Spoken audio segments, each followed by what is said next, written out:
आज का जो हमारा चैप्टर का नाम है वो है सर्कुलर मोशन। ये तुम्हारे 12th बोर्ड्स एचएससी का पहला चैप्टर है। ठीक है, तो आज का जो हम लोग टॉपिक पढ़ेंगे that will B circular motion. ठीक है, तो तुम लोग अपनी टेक्स्ट बुक्स बाजू में रख सकते हो। ठीक है, तुम लोग को पूरा जो 12th का सिलेबस है उसको टेक्स्ट बुक से थोरली कवर करना है। हाँ, पहले आज हम लोग सीखेंगे कि व्हाट इज सर्कुलर मोशन। सब बच्चों को डाउट है सर सर्कुलर मोशन का डेफिनेशन क्यों पूछ रहा है।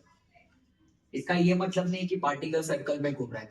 इसका ये मतलब है कि कोई भी फिक्स एक्सेस से मेरे पार्टिकल का जो डिस्टेंस है, मेरे पार्टिकल का जो डिस्टेंस है वो हमेशा कांस्टेंट रहेगा। उसको क्या बोलते हैं? Circular motion. जैसे जो सन होता है और अर्थ है, अर्थ का डिस्टेंस हमेशा सन के साथ क्या होता है? कांस्टेंट होता है। अगर हम लोग सर्कुलर पाथ माने, ऐसे मोशन को क्या बोला जाता है? Circular motion.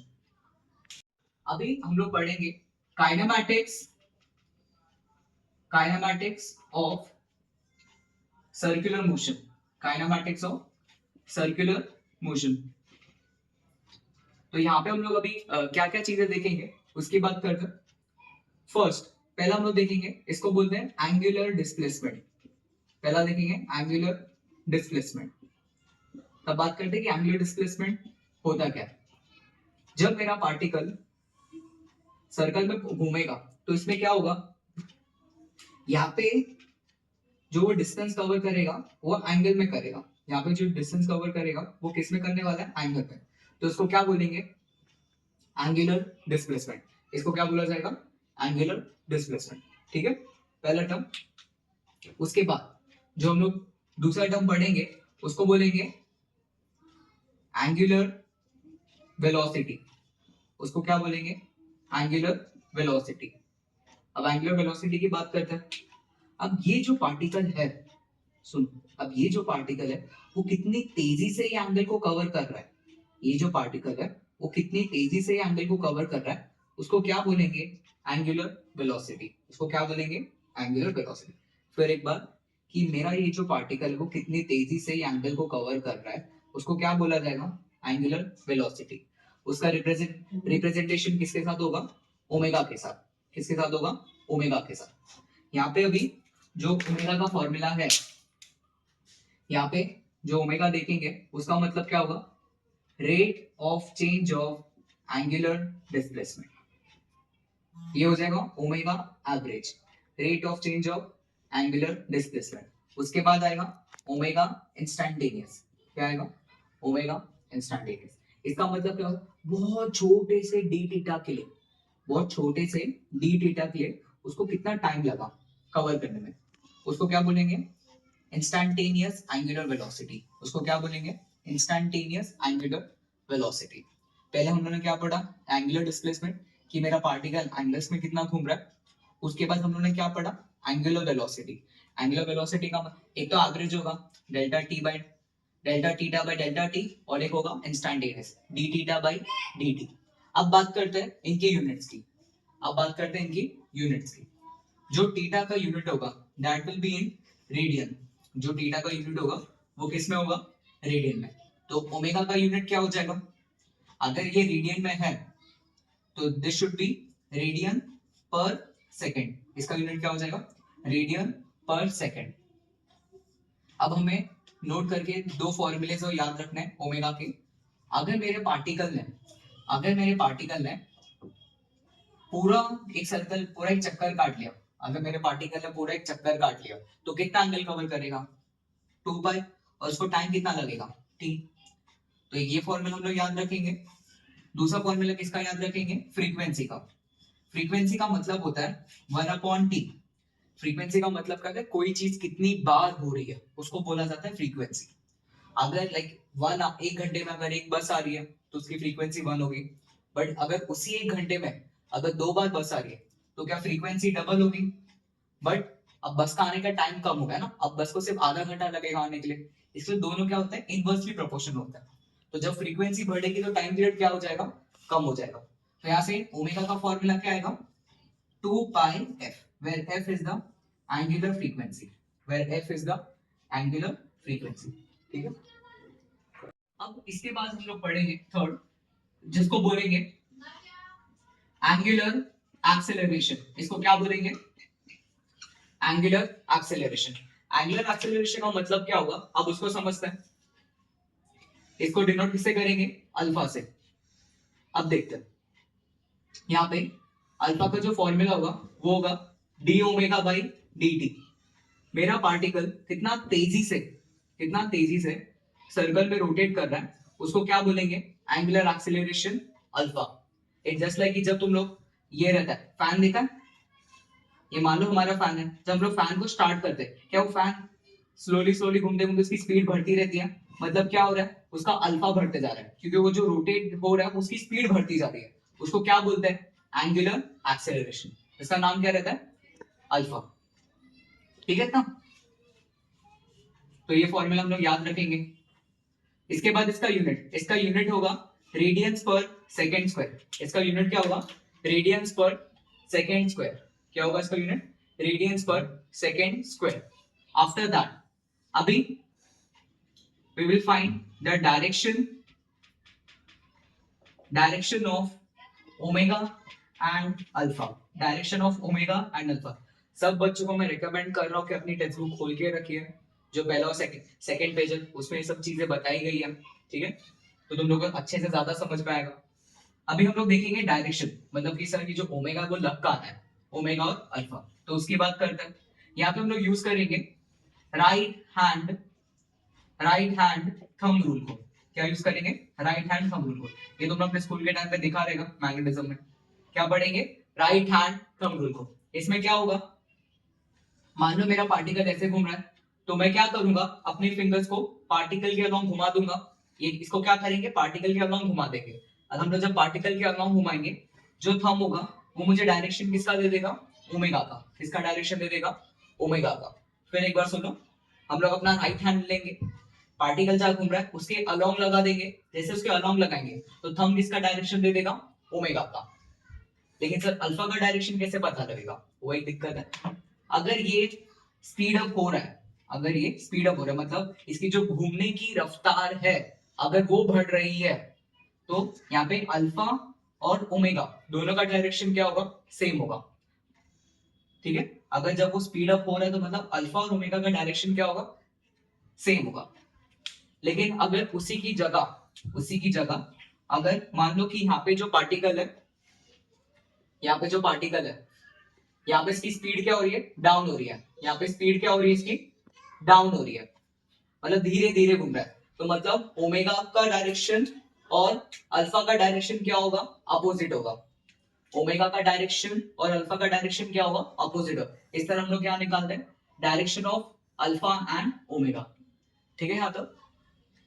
ठीक है, अब इसके बाद हम लोग देखेंगे रिलेशन बिटवीन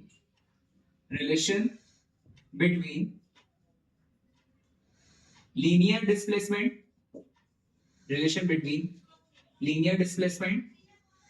एंड एंगुलर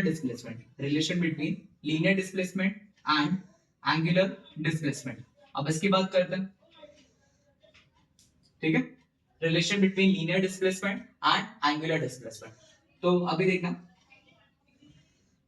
या मान लो कि ये एंगल थीटा है, मेरे particle at time t equal to 0 यहाँ पे था, और कुछ टाइम के बाद वो सर्कुलर मोशन करते करते at time t equal to t इधर पहुंच गया।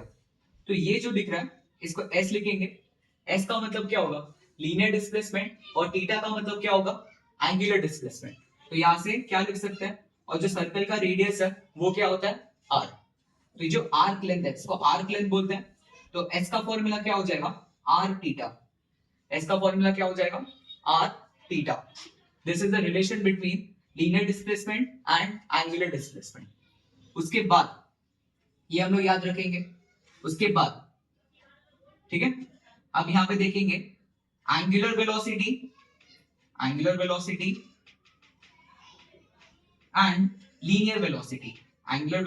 और लीनियर वेलोसिटी, इन दोनों के बीच में रिलेशन क्या होता है?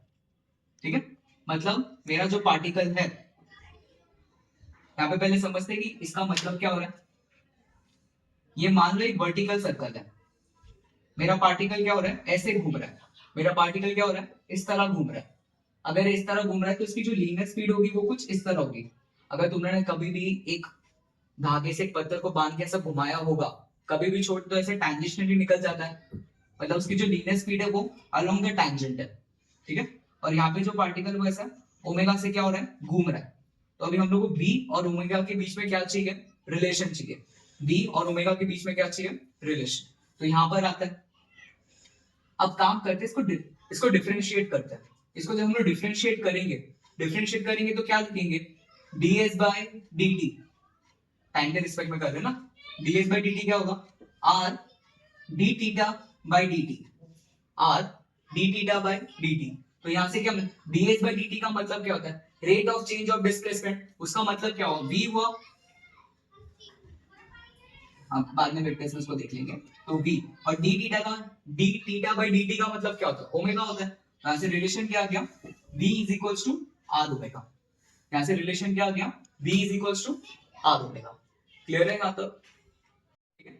यहां तक अभी तक हमने क्या देखा, s is equals to r theta, v is equals to r omega. अभी क्या करेंगे, अब इसको फिर डिफरेंशिएट करेंगे।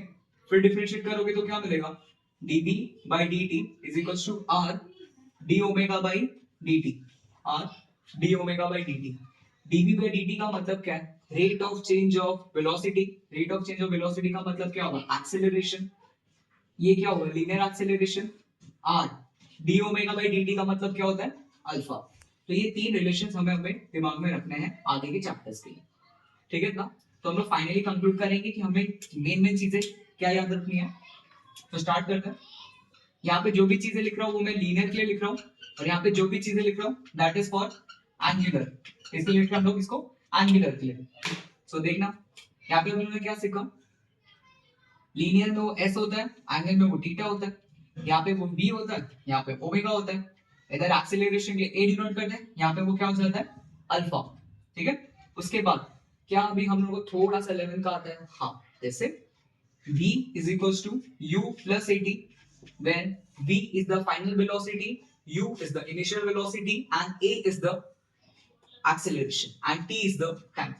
यहाँ पे इस इक्वेशन को किस तरह लिखेंगे, omega will be equals to omega naught plus alpha t, where omega is the final angular velocity, omega naught is the initial angular velocity, alpha is the angular acceleration and t is the time।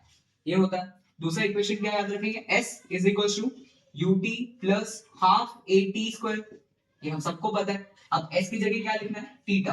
तो theta will be omega naught t plus alpha t square plus alpha t square. Theta क्या होगा, omega naught t plus alpha t square. उसके बाद b square will be equals to u square plus 2as, ये third kinematic equation थी, and constant acceleration. यहां से answer क्या आएगा, omega square will be equals to omega naught का square plus 2 alpha theta plus 2 alpha theta. ये पूरा table तुम लोग को अच्छे से याद रहना चाहिए, आगे के पार्ट में हम लोग को बहुत यूज आएगा, ठीक है। This was regarding kinematics of circular motion, ठीक है।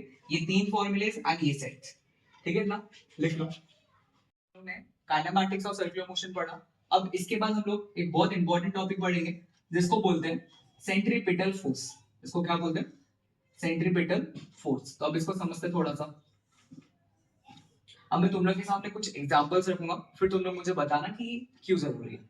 जैसे फॉर एग्जांपल, ये मान लो हमारे लिए अर्थ है और यहाँ पे है मून। अब बोलेंगे कि ये जो मून है वो अर्थ के चक्कर क्यों काटता है। सब लोगों ने सर ग्रेविटी लग रही है, बट वो कहाँ लग रही है, क्या अर्थ मून को अपने पास खींच रहा है, हाँ, बिकॉज ऑफ ग्रेविटी, हाँ कि नहीं। ये पहला एग्जांपल था, ये हम सबको पता है, ठीक है। उसके बाद अब एक और एग्जांपल देखना, सबने एटम के बारे में पढ़ा होगा। हमें सबको पता है कि एटम के अंदर एक न्यूक्लियस होता है और उसके अराउंड क्या होता है, इलेक्ट्रॉन घूमते रहता है। तो उसकी बात करते हैं। न्यूक्लियस क्या होता है, पॉजिटिवली चार्ज रहता है, और जो इलेक्ट्रॉन रहता है वो नेगेटिवली चार्ज रहता है। और जो इलेक्ट्रॉन है क्या वो न्यूक्लियस के अराउंड घूमता है, क्यों घूमता है। अब बोलेंगे सर कूलम्बिक फोर्स लगता है। अनलाइक चार्जेस क्या करते हैं, अट्रैक्ट ही तो करता है। तो यहाँ पे क्या कूलम्बिक फोर्स लगेगा। Fe लिख सकते इलेक्ट्रोस्टैटिक फोर्स, हाँ कि नहीं? ठीक है, ये दूसरा एग्जांपल हुआ। अब तीसरे एग्जांपल की मैं बात करता हूँ। यहाँ मान लो कि मैंने एक रॉड लिया, उसको फिक्स किया, ठीक है। अब इससे क्या किया, एक धागे से बॉल को अटैच किया। अब मैं बॉल को घुमाना शुरू करूंगा। जब मैं बॉल को घुमाना शुरू करूंगा, क्या धागे पे टेंशन आएगा जो बॉल को क्या करेगा, एक फोर्स आएगा कहाँ पे, टूवर्ड द सेंटर। कहाँ फोर्स लगेगा, टूवर्ड द सेंटर। दोनों इन तीनों चीजों में देखना एक कॉमन फोर्स लग रहा है जो हमेशा टूवर्ड द सेंटर लग रहा है। कहाँ लग रहा है, टूवर्ड द सेंटर। इसी फोर्स को क्या बोला जाता है भाई, सेंट्रीपिटल फोर्स। क्या बोला जाता है, सेंट्रीपिटल फोर्स। अब बात करेंगे सर इसका फॉर्मूला क्या है। अब बात तो इस फॉर्मूले की बात करते हैं। सेंट्रीपिटल फोर्स का जो पहला फॉर्मूला है that is M V square by R. M V square by R, where जो एम है वो मास होता है, जो वी है वो वेलोसिटी है, और जो आर है वो रेडियस है। इसके बाद वो क्या कर रहा है, सर्कुलर मोशन। एक ये फॉर्मूला हमें याद रखना है। दूसरा फॉर्मूला क्या होता है, v is equals to R omega. अभी पढ़ाया था, मैं बोला बच्चों तुम लोग याद रखो, नोट्स पलटो। v इज इक्वल्स टू क्या होता है, आर ओमेगा। जब हम इसको पुट करेंगे तो सेंट्रीपिटल फोर्स हमें क्या मिलेगा, m ओमेगा स्क्वायर r। क्या मिलेगा, m ओमेगा स्क्वायर r। तो ये दोनों फॉर्मूले हमें क्या रखने हैं, याद रखना है। अब एज पर डेफिनेशन की बात करोगे, this is a necessary force for a particle performing circular motion. This is a necessary force for a particle performing circular motion, and it is always act towards the center. It always act towards the center. ये English हो गई। ये force her particle के लिए जरूरी है जो circular motion कर रहा है, और ये हमेशा टूवर्ड द सेंटर लगता है। ठीक है, ये चीज हमें किसके बारे में पता होनी चाहिए, सेंट्रीपिटल फोर्स के बारे में। ठीक है, कॉपी कर लो। अभी तक हमने पढ़ा सेंट्रीपिटल फोर्स क्या होता है। अब इसके बाद देखेंगे हम लोग सेंट्रीफ्यूगल फोर्स। सेंट्रीफ्यूगल फोर्स, अब सेंट्रीफ्यूगल फोर्स की बात करते हैं कि ये होता क्या है। ये पूरा की पूरा सेंट्रीपिटल फोर्स से सेम है। सेंट्रीपिटल फोर्स क्या था, वो टुवर्ड द सेंटर लगता था। सेंट्रीफ्यूगल कहाँ लगता है, अवे फ्रॉम द सेंटर। कहाँ लगता है, अवे फ्रॉम द सेंटर। जैसे मान लो कि एक झूला है, ये हमारे पास क्या है, एक झूला है, ठीक है। अब यहाँ पे क्या किया, मैंने एक बॉल को रख दिया। क्या किया, एक बॉल को रख दिया। अब जब मैं इस झूले को बहुत जोर से घुमाऊंगा, झूले की स्पीड मैंने बहुत तेज कर दी, तो मैं देखना कि जो बॉल है वो बाहर की तरफ चले जाएगा। ये बॉल क्या होगा, बाहर की तरफ जाएगा। क्यों, अभी इस पे कौन सा फोर्स लग रहा है, सेंट्रीफ्यूगल फोर्स। कौन सा लग रहा है, सेंट्रीफ्यूगल फोर्स।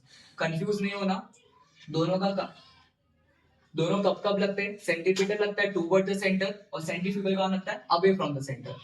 ठीक है, सेंट्रीपिटल कहाँ लगेगा, जो सेंट्रीपिटल फोर्स है, जो सेंट्रीपिटल फोर्स है वो लगता है इनर्शियल फ्रेम में। कहाँ लगता है, इनर्शियल फ्रेम में। इनर्शियल फ्रेम का मतलब क्या है, जहां का तुम लोग रुके हुए हो, ग्राउंड से तुम लोग चीजों को देख रहे हो। सेंट्रीफ्यूगल कहाँ लगता है, सेंट्रीफ्यूगल लगता है नॉन इनर्शियल फ्रेम में। सेंट्रीफ्यूगल कहाँ लगता है, नॉन इनर्शियल फ्रेम में। कहाँ लगता है, नॉन इनर्शियल फ्रेम में। नॉन इनर्शियल फ्रेम मतलब जब मैं खुद यहाँ पे जाके बैठ जाऊंगा, मान लो मैं खुद यहाँ पे आके खड़ा हो गया और ये बहुत तेजी से उड़ रहा है, तो क्या मैं बाहर चले जाऊंगा, हाँ। उसको क्या बोलते हैं, सेंट्रीफ्यूगल फोर्स। क्या बोलते हैं इसको, तो अभी सेंट्रीफ्यूगल फोर्स का जो फॉर्मूला होगा that will be minus M omega square R. Minus M omega square R. Minus sign क्या शो करेगा, डायरेक्शन। सब क्या शो करेगा, ये डायरेक्शन। क्लियर है था, हमें कई भी पूरे चैप्टर में सेंट्रीफ्यूगल की जरूरत नहीं है, हम लोग पूरा की पूरा सेंटीमीटर से पढ़ सकते हैं। बट जो तुम्हारा बोर्ड है उसमें इन दोनों का डिफरेंस आता है पूछने को। तो क्या क्या लिखोगे, centripetal force act toward the centre. Centrifugal कहाँ लगता है, अवे फ्रॉम द सेंटर। कहाँ लगता है, अवे फ्रॉम द सेंटर। ये एक रियल फोर्स है, ये रियल फोर्स है। और जो सेंट्रीफ्यूगल है, जो सेंट्रीफ्यूगल है ये क्या है, एक सूडो फोर्स है। क्या है, एक सूडो फोर्स। सूडो फोर्स का मतलब क्या होता है, फॉल्स फोर्स। और फिर ये फॉर्मूलास आएंगे। ठीक है, इतना क्लियर है regarding centripetal and centrifugal. Clear है, तो पहले डेरिवेशन शुरू करेंगे। Vehicle on a horizontal road. Vehicle on a horizontal road, ये हमारा पहला डेरिवेशन होगा। सब लोग बच्चे पेज टेक्स्ट बुक का पेज नंबर 4 ओपन कर लेना, जैसे तुम लोग आइडिया है कि हम लोग क्या क्या सीख रहे हैं। टेक्स्ट बुक को फॉलो करना बोर्ड में बहुत ज्यादा इंपॉर्टेंट है। टेक्स्ट बुक में तुम लोग को पेज नंबर 4 पे ये डेरिवेशन दिखेगा, अब उसको अच्छे से कर दे। ठीक है, यहाँ पे क्या हो रहा है, यहाँ मान लो कि यहाँ पे हमारी कार है, और वो क्या कर रही है, डायग्राम पे मत जाओ, ठीक है, सिर्फ कंसेप्ट समझो। यहाँ पे वो क्या कर रही है, सर्कुलर ट्रैक है, एक सर्कुलर ट्रैक है, उसको वो क्या कर रही है, क्रॉस कर रही है। तो यहाँ पे हम लोग को निकालना है कि वो कितनी स्पीड से अच्छे से सर्कुलर ट्रैक को क्या कर सकती है, क्रॉस कर सकती है, कितने स्पीड से इस सर्कुलर ट्रैक को क्या कर सकती है, वो क्रॉस कर सकती है। तो इसको अभी देखते हैं हम लोग करके। सो यहाँ पे क्या होगा, ये हमारे लिए कार है, ये इसका क्रॉस सेक्शन व्यू है, और यहाँ पे इसका क्या हो जाएगा, रेडियस, क्या होगा ये, रेडियस, ठीक है। बेसिकली ये सेंटर हो गया। अब ध्यान से समझना, अब हम लोग एफबीडीज बनाएंगे। ये जो कार है इसका मास होगा, तो mg कहाँ लगना चाहिए, नीचे, कहाँ लगना चाहिए, mg नीचे लगना चाहिए, ठीक है। दूसरा, अब कार का जो कांटेक्ट है वो जमीन के साथ है। ऐसा तो नहीं हुआ ना कि कार mg की वजह से नीचे चली गई, तो क्या हुआ, जमीन ने एक फोर्स कहाँ दिया ऊपर, नॉर्मल, कौन सा फोर्स दिया, नॉर्मल, m। क्लियर हुआ, कार का वेट नीचे की तरफ लग रहा है, बट वो नीचे नहीं गई, मतलब कहीं ना कहीं फोर्स कहाँ लग रहा होगा, ऊपर की तरफ, कहाँ लग रहा होगा, ऊपर की तरफ। अब तुम लोग मुझे सोच के बताओ कि अगर एक कार बहुत तेजी से सर्कुलर ट्रैक पे चल रही है, बहुत तेजी से चल रही है, तो क्या इसकी टेंडेंसी बाहर जाने की होगी, कि भाई वो बाहर ना गिर जाए, इसके लिए फ्रिक्शन, ये जो फ्रिक्शन है वो कहाँ लगेगा, फ्रिक्शन लगेगा टूवर्ड्स द सेंटर, कहाँ लगेगा फ्रिक्शन, टूवर्ड्स द सेंटर। फिर एक बात सुनना, अगर ये कार बहुत तेजी से जाएगी तो इसकी टेंडेंसी कहाँ होगी, बाहर जाने की, इसलिए फ्रिक्शन कहाँ लगेगा, अंदर, कहाँ लगेगा फ्रिक्शन, अंदर। क्लियर हुआ, this was FBD, free body diagram. अभी हम लोग को क्या करना है, इन इक्वेशंस का यूज करना है। अब पहला देखना, पहले इक्वेशन में क्या बनाऊंगा, n will be equals to mg, क्योंकि कार ऊपर नीचे तो मूव नहीं कर रही, मतलब ऊपर लगने वाला फोर्स और नीचे लगने वाला फोर्स क्या होना चाहिए, सेम होना चाहिए। तो n किसके इक्वल आ जाएगा, mg के। दूसरा, अब तुम लोगों को मैंने सेंट्रीपिटल में क्या बताया था, net force acting toward the centre, net force acting toward the centre वो किसके इक्वल होगा, सेंट्रीपिटल फोर्स के। Net force acting toward the centre will be equals to centripetal force. और सेंट्रीपिटल फोर्स का फॉर्मूला क्या था बच्चों, mv स्क्वायर बाय r, क्या था, mv square by r। Third, friction का जो फॉर्मूला होता है वो होता है म्यू एस इंटू एन, क्या होता है, mu S into N. Clear हो गई, इजी है, काफी ज्यादा इजी है, ठीक है। फिजिक्स तुम बस आराम आराम से पढ़ो जो सिखा रहा हूँ। यहाँ भी देखना, अब फ्रिक्शन की वैल्यू पुट करेंगे, that is mv square by r। Friction की वैल्यू क्या है, mv square by r, mu S लिखा, n की जगह क्या लिखेंगे, mg, क्या लिखेंगे, mg। क्लियर हुआ, यहाँ से भी क्या करेंगे, m और n को क्या कर देंगे, कैंसिल कर देंगे, m और n को क्या कर देंगे, कैंसिल कर देंगे। तो यहाँ से b स्क्वायर, क्या भाई ये टर्म डिनोमिनेटर में लिखा है तो ऊपर जाके कहाँ हो जाएगा, न्यूमरेटर में, तो क्या मिलेगा ये म्यू एस आर जी, क्या मिलेगा, म्यू एस आर जी। तो v की वैल्यू यहाँ से क्या हो जाएगी, बताओ भाई बताओ, क्या होगी, म्यू एस आर जी।